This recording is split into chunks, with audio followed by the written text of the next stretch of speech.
નમસ્કાર ખેડૂત મિત્રો અને પશુપાલક મિત્રો, આપણે આ એક્ઝિબિશનમાં હવે આપણે આ ગાય છે, કાંકરેજ ગાય છે, તેના વિશે આપણને જણાવશે પશુપાલક મિત્રો છે આપણી સાથે.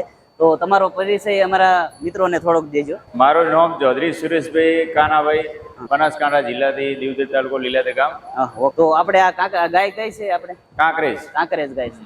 બસ એને વિશેષતા શું છે? અહીંયા આપણને લાવવામાં શા માટે આવી છે? આપણે અત્યારે ગાંધીનગર 2024માં આની માને દૂધ હરીફાઈમાં જિલ્લામાં નંબર લીધેલ છે મેં. આમની માને? હા, અને ગઈ સાલ એક્સપોમાં પણ આને અમે આવ્યા હતા લઈને. બરાબર. હા, એ આપણે વિડીયો આપણે વિડીયો પણ અપલોડ કર્યો હતો ગઈ સાલ. બરાબર. અને કેટલું દૂધ કરે છે આપણે અત્યારે? હાલ 18 પ્લસ છે પર ડે નું. 18 લીટર પ્લસ.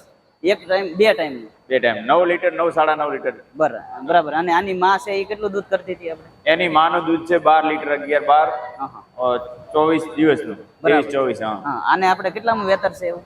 આ બીજા વેતરમાં છે. બીજા વેતરમાં. એની સાથે બીજા વેતરમાં શું વાછડી છે? હા, વાછડી છે. આ બનાસ ડેરીના કે 55 બુલની વાછડી છે. બરાબર. કર્યા છે તમને એક્ઝિબિશનમાં? હા, એજ્યુકેશનમાં ઇન્વાઇટ કરેલા છે. હા, તમે ખેડૂત મિત્રો, પશુપાલક મિત્રો જોઈ શકો છો.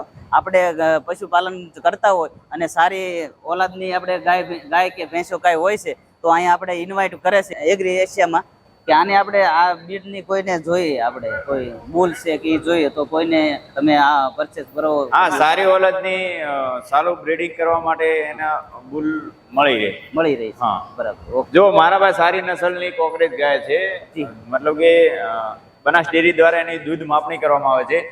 પછી સારી ઓલાદ છે એના માટે બનાસ ડેરી એના બુલ પણ લઈ જાય છે ડેરીમાં. બરાબર. ડેરીમાં. હા.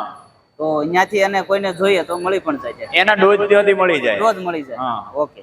દર્શક મિત્રો, તમે જોઈ શકો છો. તમે એના ડોઝ જોઈએ તો તમને બનાસ ડેરીમાંથી તમને અહીંયાથી મળી જાય. ઓકે.